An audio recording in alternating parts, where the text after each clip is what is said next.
Good. Thank you very much. And thank you all for being here on this very exciting. This is a very exciting day we just had a big tariff meeting, reciprocal tariffs. Should have been done 40 years ago, wasn't, but it is now. It's a big moment, actually, and this is a tremendous moment right now.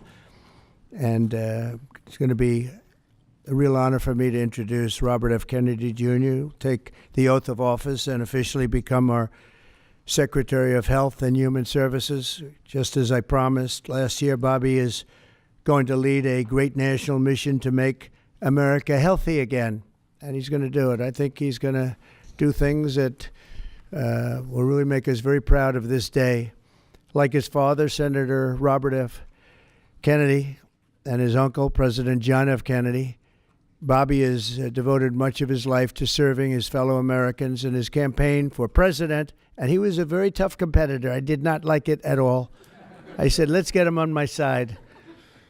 But in his campaign for president in 2024, Bobby brought together a coalition of supporters across party lines, and he really worked very hard, and he had tremendous support, unbelievable support, and I think a lot of that support came my way when we decided to do a little merger, and it was really great, and it was very loyal, incredible people. They believe in him so strongly because he's a fierce advocate for the health of our children and for the values of free speech, democracy, and peace. And people are going to be very impressed, I have no doubt. I've known him a long time. He's been a friend of mine a long time. Perhaps most importantly, though, Bobby created a nationwide movement made up of millions and millions of mothers and fathers and young people and concerned citizens of every background who want to end and this horrible chronic disease crisis that exists in America. He's absolutely committed to getting dangerous chemicals out of our environment and out of our food supply and getting the American people the facts and the answers that we deserve. After years in which our public health system has squandered the trust of our citizens, and they really have. They don't trust us. They don't trust anybody, frankly. They've gone through hell.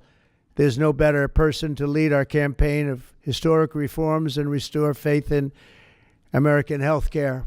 And Bobby's going to do it. The United States spends more money in health than any other country on earth, but we're growing sicker every year. We're not as healthy as countries that spend just a fraction of what we spend, so there's something wrong. He's going to figure it out. In recent decades, we've seen staggering increases in cancer rates across all age demographics, including more than 40% increase in childhood cancer since 1975. Who can believe that? And an explosion in other chronic childhood illnesses.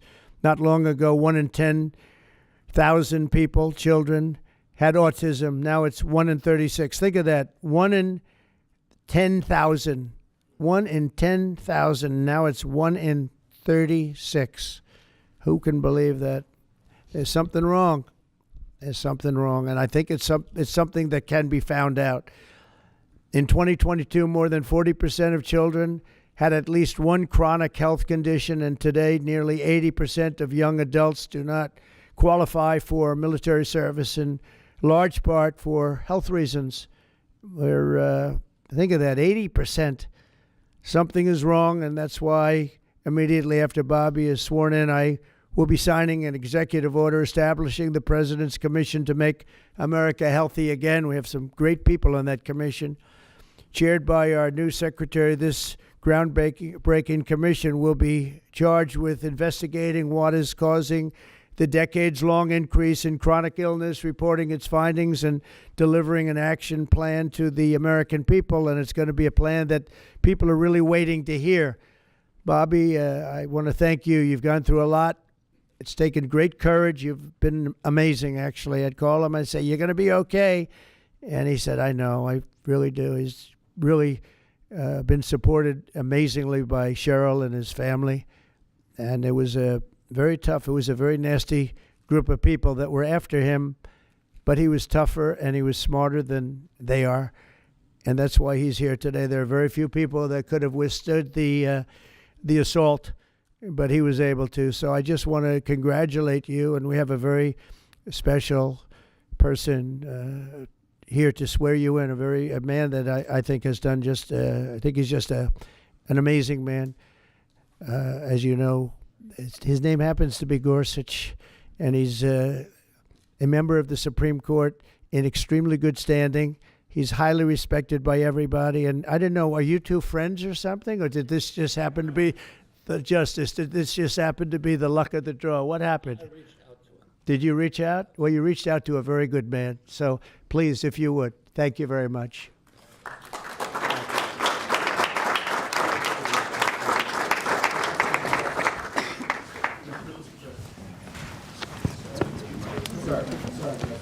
Oh, this has to be done I'll do first. this first. Sorry. I'm going to make this a good one, right?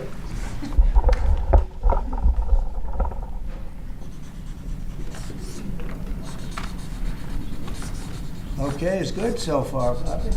Good. It's a 10. Are you ready?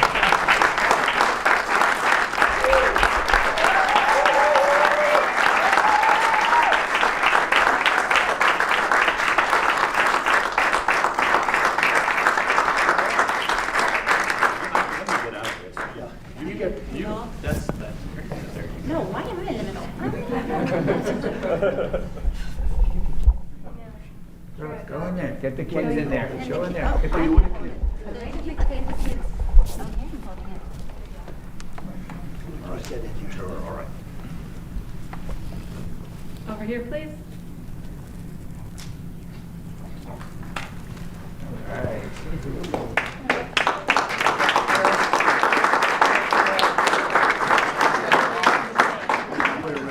Perfect, you're really happy. Would all the family like to join? Yeah, sure. All right. Please place your left hand on the Bible and raise your right.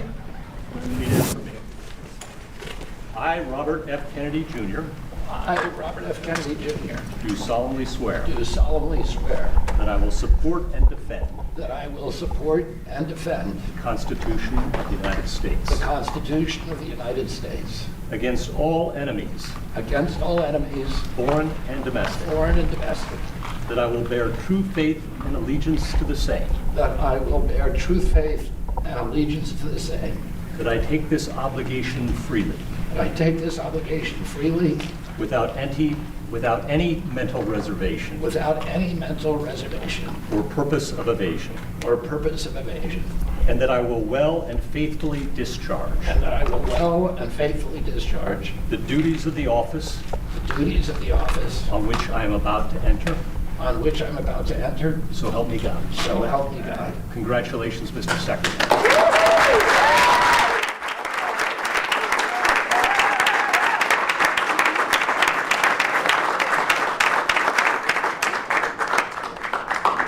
I like the lizard skin.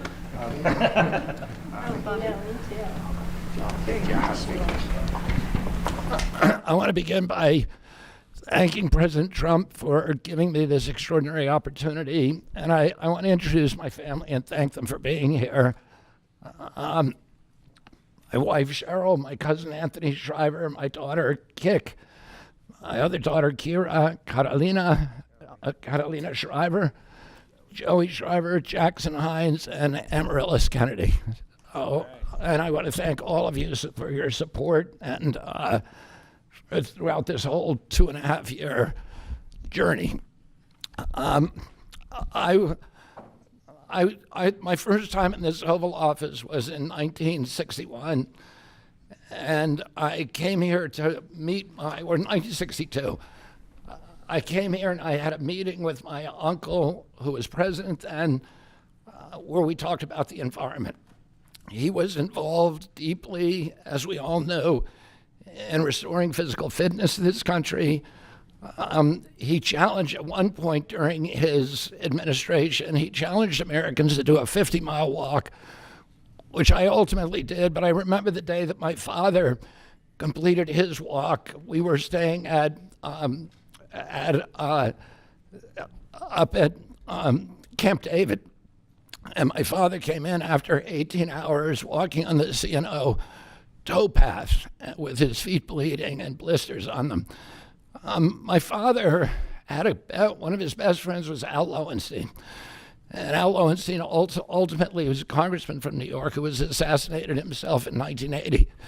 But Al Lowenstein had started the Dump Johnson movement to get rid of President Johnson and end the Vietnam War. And at the time that he started it, people just thought it was a fool's errand. And ultimately, he asked my father to run for president against Johnson. My father wouldn't do it at that time, and he asked Gene McCarthy. McCarthy did it, and he joined that campaign. And my father ultimately ran, and Johnson then dropped out. So Al Lowenstein succeeded. And although Al Lowenstein was on the other side now, running against my father with Gene McCarthy, my father wrote him a note, a quote from Emerson, where he said, "If a single man plant himself firmly on his own ideal and there abide, the whole wide world will come round to him." For 20 years, I've gotten up every morning on my knees and prayed that God would put me in a position where I can end the childhood chronic disease epidemic in this country. On August 23rd of last year, God sent me President Trump. And he gave me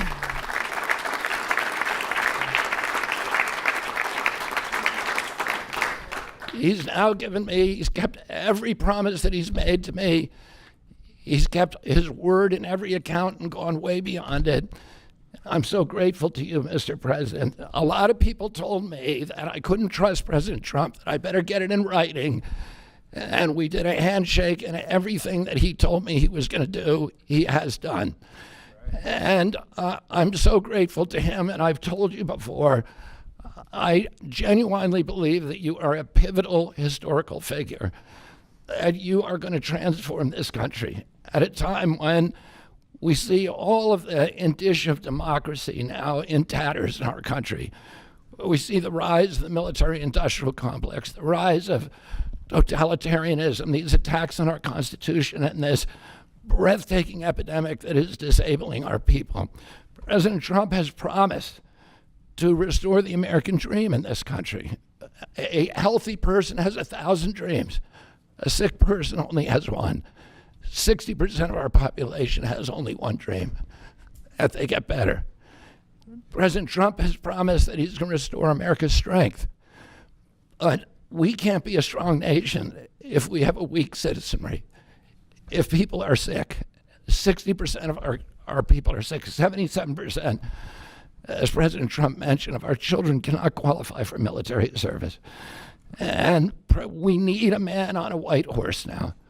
We need somebody who is willing to come in and has the spine and the guts and the strength to challenge orthodoxies, to stand in the way of vested interests, and to break institutions that have turned against our democracy. President Trump has shown again and again that he is that hero.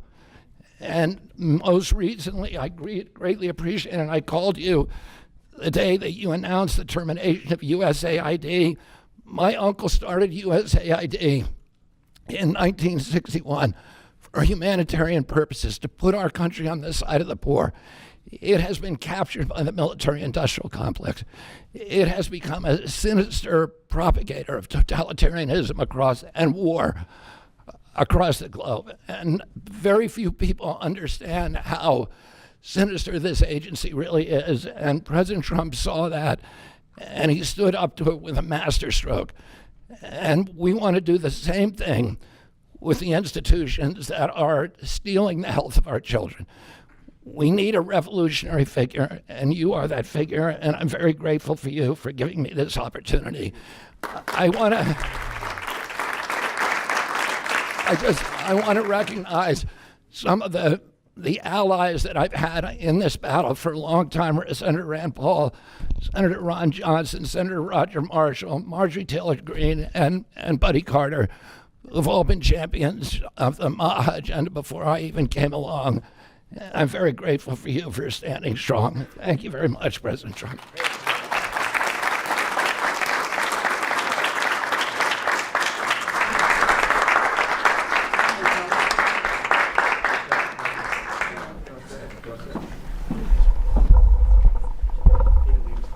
Mr. DHS now that you're sworn in, sir? He's going to be running it. He's going to do a great job. What would you like to That's see my to do plan. first, Well, Mr. he's going to President? find out a lot of secrets that have been maybe kept from us, but he's going to come up with some solutions to some big problems, health problems. I think he's going to go down in the record books. I really have confidence. This group has even Rand has confidence. That doesn't happen often.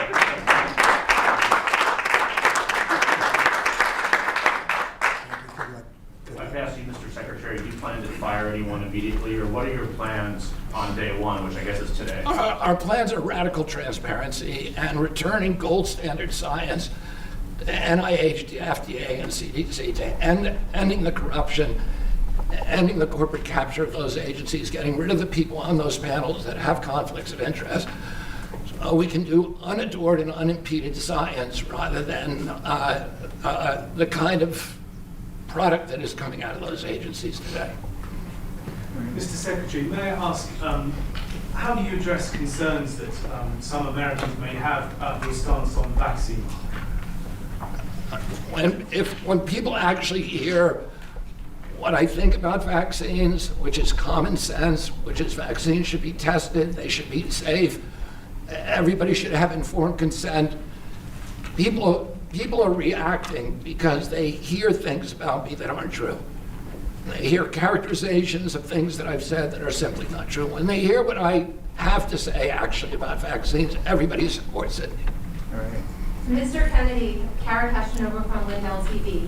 What's your message to Democrats in the Senate that fought so hard to keep you from taking this position? And congratulations, by the way.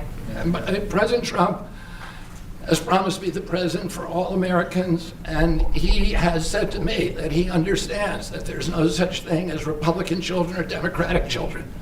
All of our children need to be protected, and whether you're in a blue state or red state, I'm going to do everything I can to work with you, whether you're Democrat or Republican, to restore child's health in this country. Mr. Secretary. Great job. Great job. Thank you all very much.